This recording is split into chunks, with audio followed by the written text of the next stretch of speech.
بسم اللہ الرحمن الرحیم۔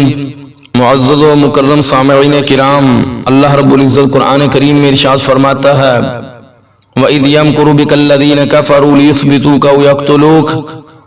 اس آیت کریمہ کا شان نزول یہ ہے کہ جب کفار نے اجتماع کیا اور معاذ اللہ نبی پاک صلی اللہ علیہ وسلم کے قتل کا ارادہ کیا تو اللہ تعالیٰ نے آپ کو مکہ المکرمہ چھوڑنے کا حکم فرمایا۔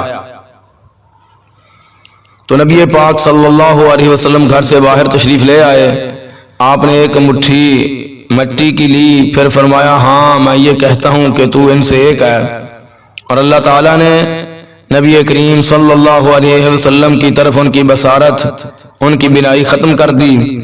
نبی پاک صلی اللہ علیہ وسلم ان کو نظر نہ آئے۔ آپ نے سورہ یاسین شریف کی تلاوت فرمائی اور تلاوت کرتے ہوئے ان کے سروں پر مٹی پھینک دی۔ آپ ان آیات کی تلاوت سے فارغ ہوئے تو ان میں سے کسی شخص کا سر مٹی سے خالی نہ تھا۔ پھر جس جگہ آپ کا ارادہ تھا تشریف لے گئے، ایک راہ گزرا تو اس نے کہا تم یہاں کس کو دیکھ رہے ہو؟ انہوں نے کہا کہ ہم مسلمانوں کے نبی کو دیکھ رہے ہیں۔ اس نے کہا تمہیں اللہ تعالیٰ ذلیل کرے، اللہ کی قسم مسلمانوں کے نبی تو تشریف لے گئے ہیں، آپ نے تو تم میں سے کسی ایک آدمی کو بھی نہیں چھوڑا جس کے سر پر مٹی نہ ڈالی ہو، اور تم نہیں جانتے کہ تمہارے ساتھ کیا ہوا۔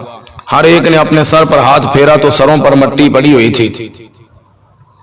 تو اس حوالہ سے معلوم ہوا کہ ننگے سر ہونا یہ دشمنان مصطفیٰ صلی اللہ علیہ وسلم کی پرانی عادت ہے، اسی لیے یہ لوگ نماز میں بھی سر سے ننگے کھڑے ہوتے ہیں۔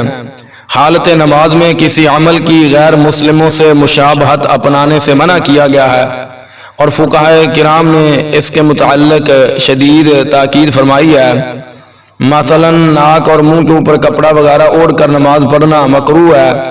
یہ عمل عموماً سردیوں میں واقع ہوتا ہے کہ گرم چادریں اسی طرح اڑی جاتی ہیں کہ ناک اور منہ بھی بند ہو جاتا ہے۔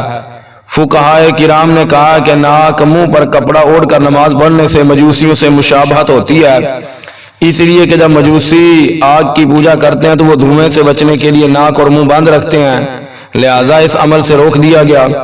اسی طرح کمر میں کپڑا باندھ کر نماز پڑھنا بھی مکروہ ہے، اور امام کا طاق میں کھڑا ہونا بھی مکروہ ہے، اس لیے کہ اس سے اہل کتاب کی مشابہت ہوتی ہے۔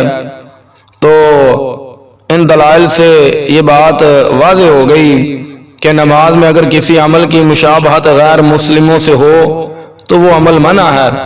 اسی طرح ننگے سر ہونا عیسائیوں کا طریقہ ہے، تو ہمیں ننگے سر رہ کر عیسائیوں کو خوش نہیں کرنا چاہیے، بلکہ اس افضل العبادت میں امامہ شریف یا ٹوپی سے سر ڈھک کر رسول اللہ صلی اللہ علیہ وسلم کی خوشنودی اور رضا حاصل کرنی چاہیے۔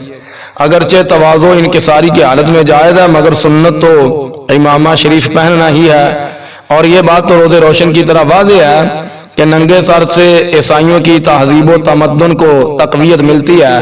تو پھر کوئی بھی مسلمان جس کے دل میں محبت رسول صلی اللہ علیہ وسلم کا چراغ روشن ہے، یہ گوارا نہیں کرے گا کہ رسول پاک صلی اللہ علیہ وسلم کی سنت کے مقابلہ میں انگریزی تہذیب کو ترجیح دے کر اسے اپنایا جائے۔ اللہ تعالیٰ سے دعا ہے اللہ ہمیں اعمال صالح کی توفیق عطا فرمائے۔